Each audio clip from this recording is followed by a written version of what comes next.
આજ રોજ મહેરબાન કમિશનર સાહેબ અને અધિક પોલીસ કમિશનર સાહેબ શ્રીના સૂચના અનુસાર ઝોન 3 વિસ્તારના પાણીગેટવાડી કપુરાઈ અને એફ ડિવિઝનના મકરપુરા માંજલપુર વિસ્તારના જેટલા પણ સેન્સિટિવ એરિયા છે ત્યાં ફ્લેગ માર્ચનું આયોજન કરવામાં આવ્યું હતું. આ ફ્લેગ માર્ચનો જે મુખ્ય હેતુ છે તે એરિયા ડોમિનેશનનો છે.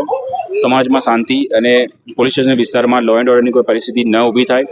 અને એરિયાથી બધા વાકેફ છે તો એરિયામાં પોલીસની પ્રેઝન્સ રહે તે અનુસંધાને આ ફ્લેગ માર્ચનું આયોજન કરવામાં આવ્યું હતું. આ સિવાય પણ સાંજના સમયે રેગ્યુલર પોલીસ દ્વારા ફૂટ પેટ્રોલિંગ કરવામાં આવે છે, વાહન ચેકિંગ કરવામાં આવે છે અને પોલીસની પ્રેઝન્સ વિસ્તારમાં સતત બની રહે તે હેતુથી આજરોજ ફ્લેગ માર્ચનું આયોજન કરવામાં આવ્યું હતું.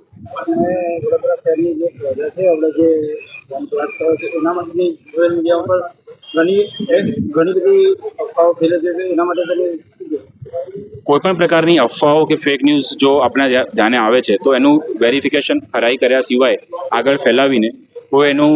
મિસયુઝ ન થાય તેના પર ધ્યાન રાખવું જોઈએ અને કોઈ પણ બાબત આપણા ધ્યાને આવે છે તો અન્ય કોઈ વોટ્સએપ ગ્રુપમાં મૂકીને એને ફેલાવ્યા કરતાં પોલીસનો સંપર્ક કરીને પોલીસનું ધ્યાન દોરવું એ એક નાગરિકની ફરજ તરીકે તમને લેવી જોઈએ.